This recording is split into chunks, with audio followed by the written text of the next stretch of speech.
Everyone, I bring you greetings from Uganda and from my farm here, where I have opted to capture this video from.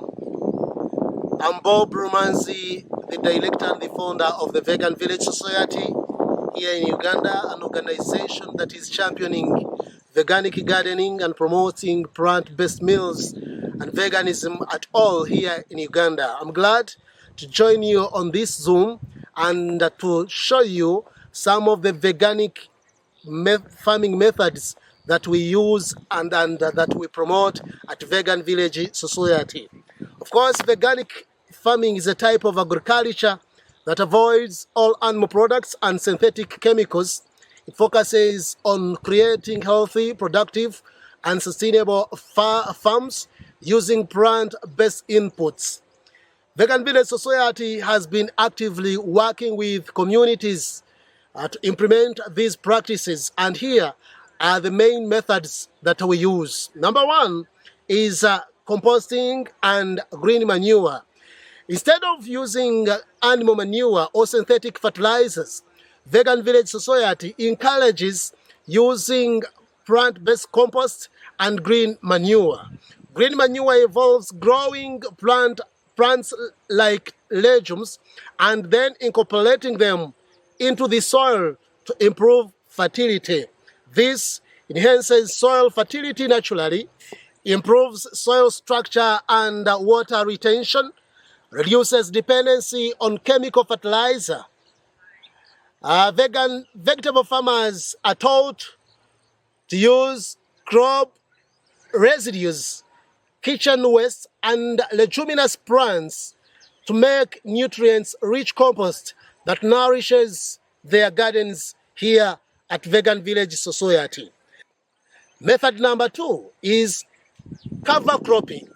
This is growing specific crops such as clovers, beans, or cowpeas to cover the soils rather than leaving it bare. And it prevents soil erosion, fixes nitrogen in the soil naturally, suppressing weeds without chemical herbicides. Farmers plant cover crops between vegetable rows during the off-season to keep soil healthy and productive. Method number three is crop rotation.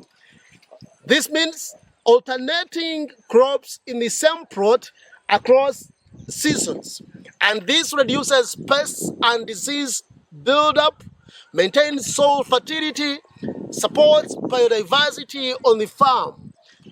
At Vegan Village Society, farmers rotate leafy vegetables with legumes and root crops, which balances nutrients in the soil naturally.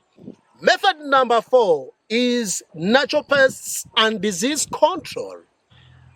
This means using plant-based solutions to manage pests instead of chemical pesticides.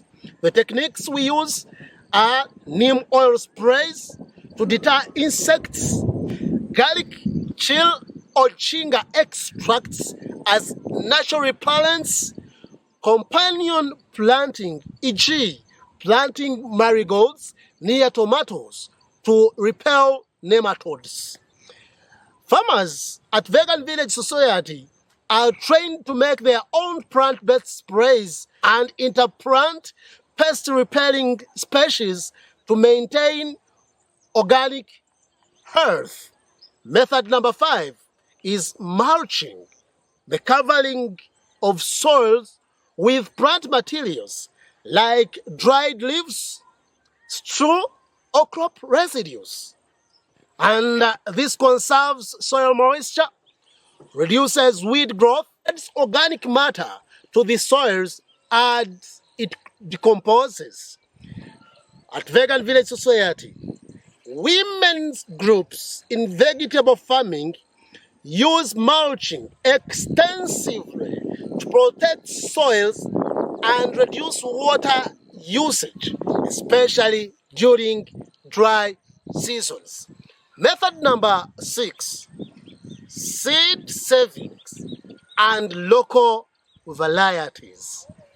seed savings from one harvest to plant the next season instead of buying hybrids or GMO seeds. This preserves local plant biodiversity, reduces dependency on external inputs, and promotes resilient crops suited to local climate. At Vegan Village Society, vegetable farmers save seeds from their best performing vegetables, ensuring sustainable and cost-effective farming.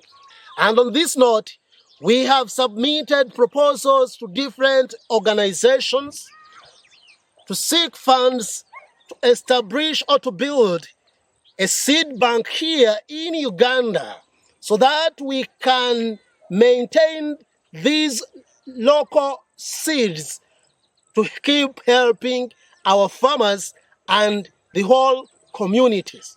And we hope that we shall get funds soon to establish this seed bank.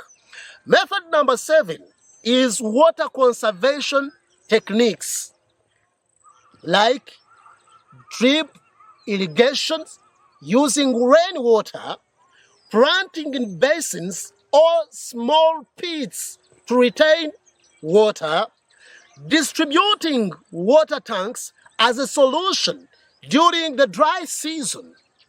For example, in areas prone to drought, Vegan Village Society helps women groups in partnership with other organizations like Printy Food to distribute water tanks and encourages use of sufficient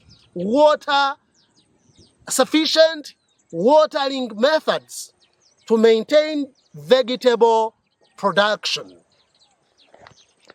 And method number 8 is community training and knowledge sharing. Here means educating farmers, school children, and women's groups about veganic methods and encourage collaborations because it promotes long-term adoption of sustainable practices, encourages peer-to-peer learning, builds resilient farming communities because regular workshops, on-site farm demonstrations, and distribution of training manuals to farmers. My friends, Vegan Village Society, by using these methods, these techniques, and many others, has created a long-term impact in our communities. Especially, it has reduced chemical use and environmental pollution, increased access to fresh and healthy vegetables, which was not the case before, especially in our community.